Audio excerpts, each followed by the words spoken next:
Good morning leaders. నా పేరు శానమోహన్ నరసింహులు. నేను గవర్నమెంట్ టీచర్గా తెలుగు పండిట్గా పనిచేస్తాను. కరెక్ట్గా ఒక 4 years బ్యాక్ ఇదే వేదిక దగ్గర నుంచి మా ఉద్యమం స్టార్ట్ అయింది. నేను టీచర్స్ యూనియన్కి స్టేట్ జనరల్ సెక్రటరీగా పనిచేస్తాను. మా యూనియన్లో ఒక 20,000 మంది టీచర్లు ఉన్నారు.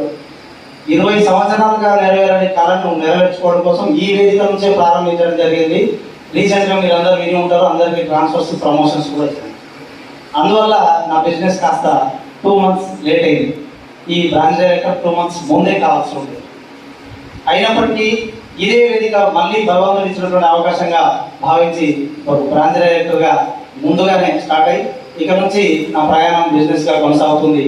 దీనివల్ల నేను చెప్పదలుచుకున్న అంశం చెప్పే కంటే ముందు మా గ్రేట్ అప్లైనర్స్, నాకు ఈ అవకాశాన్ని ఇచ్చినటువంటి మా అప్లైనర్ భాస్కరాచారి గారు మరియు నరేష్ గౌడ్ గారు, నరసింహ గౌడ్ గారు, Kedar sir team, Sharada madam గారు వారంతా అవకాశాన్ని ఇవ్వడం జరిగింది. ఈ అవకాశాన్ని ఒడిసి పట్టుకొని నాతో పాటు నా కింద టీం 100 మంది తయారయ్యారు. అందులో రీసెంట్గా నిన్ననే ఒక బ్రాంచ్ డైరెక్టర్ కూడా కావడం జరిగింది. వారు ఇక్కడికే వచ్చారు, లావణ్య మేడం అని నరసింహ సార్. వారికి ఒకసారి కంగ్రాట్స్ చెప్పాలి.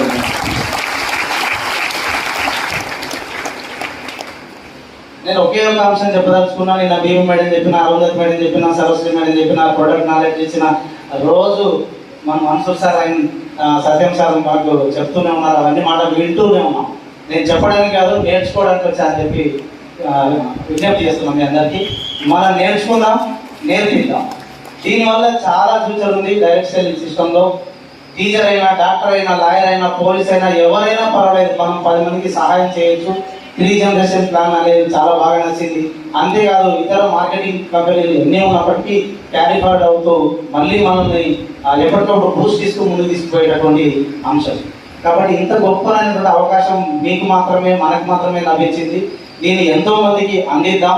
తప్పనిసరిగా ఈ మన ద్వారా మన ఊరు, మన మండలం, మన చుట్టుపక్కల బంధువులు, ఫ్రెండ్సే కాదు, మన దేశాన్ని నంబర్ 1గా నిలబెట్టడానికి ప్రయత్నం చేయాలని చెప్పి సందర్భంగా సందేశిస్తూ, నిరుద్యోగ యువతకి చాలా అత్యంత అరుదైన అవకాశం. ఎవరు చెప్పినా దాదాపుగా 1 year క్రితం నాకు చెప్తే కూడా నేను అప్పుడున్న పరిస్థితుల్లో నేను వినలేదు. కనీసం వినడానికి కూడా అవకాశం కల్పించింది ఆ మిత్రుడు అడిగితే. 1 year తర్వాత అదే ఇంకొక మిత్రుడు చెప్పినటువంటి అవకాశాన్ని అప్పుడు ఎవరు చెప్పినట్టున్నారు విందాం అని వెంటనే విని యాక్సెప్ట్ చేయడం జరిగింది. ఏం అడగలేదు, డైరెక్ట్ సార్ ఏం కావాలి, ఆధార్ కార్డ్, ఐడి వేసేసాను. మిగతా ఏం మాట్లాడలేదు. నేను పనిచేసేది కూడా తెలుగు పండిత కాబట్టి ఒకే ఒక మాటలో చెప్పి ముగించేస్తా, సమయం ఎక్కువ తీసుకోకుండా. పట్టు పట్టరా